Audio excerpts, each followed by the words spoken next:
Hey, welcome to the Louie File. I just want to step outside today. It's a little nice out here, a little bit of air.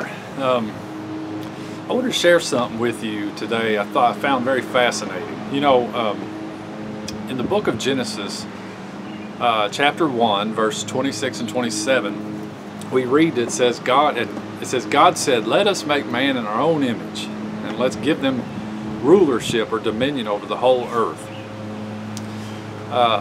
Fascinating. What an amazing thing. You ever think about what the word image means? I mean, what does that really mean when God says He's going to make us in His image? Well, sometimes I get intrigued by words, so I looked up the word image in concordance, and in the Hebrew, which is primarily Old Covenant translation, there's one definition of that word. And one of the words used to help define the word image is idol. Sort of surprising to me. At first I couldn't quite understand how to reconcile that. I couldn't make much sense of it. I'm like, idol? I mean, when you think of the word idol, especially if you're looking throughout the Old Testament, or even the New Testament for that matter, God doesn't have anything good to say about idols. He's constantly against idols because they always represented false gods, gods of other nations that were not really any gods at all. So it's a little alarming to see that mankind was created to be an idol. A little bit alarming. So I started thinking about this, pondering over this, and so then I thought, well, what is an idol? An idol is a statue or a monument, some kind of illustration of a deity or a god. So you would have idol temples that would have an idol or several idols within it.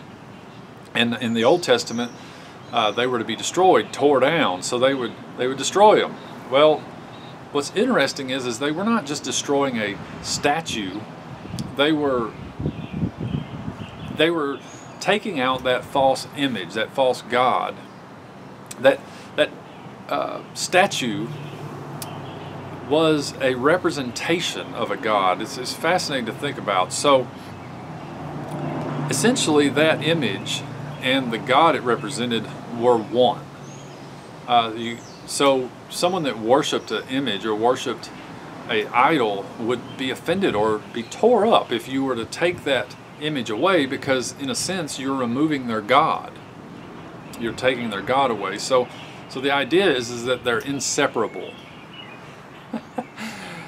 Wow. So God created mankind to be one with Him, to be a image, to be a representation of Him in the earth. I kind of think of it as a material expression of a spiritual being. And the invisible God is making Himself visible through mankind. That's the plan. That's what God was after in the beginning. And of course we know the fall took place, and I've spoke on this in another video, but Jesus, we're told, I think in Colossians it is, where He is the exact representation of the Godhead. He is the perfect, clearest image of the Godhead. He once told his disciple Philip in the book of John, he said, "Philip, if you've seen me, you've seen the Father." So he's telling us there that he's like, you're not going to get a clearer understanding of who God is than me. That's what he's saying. Now the funny thing is, and this may sound wrong to some, but I think the goal wasn't just for one, Jesus, to be that way. I think the goal that God has in mind is that all of us be that earthly, physical, material, visible representation of a heavenly, spiritual, invisible God. So we are His idol. In other words, we are a representative of Him, and we are meant to be inseparable from Him. All right, well, it's just something to think about today.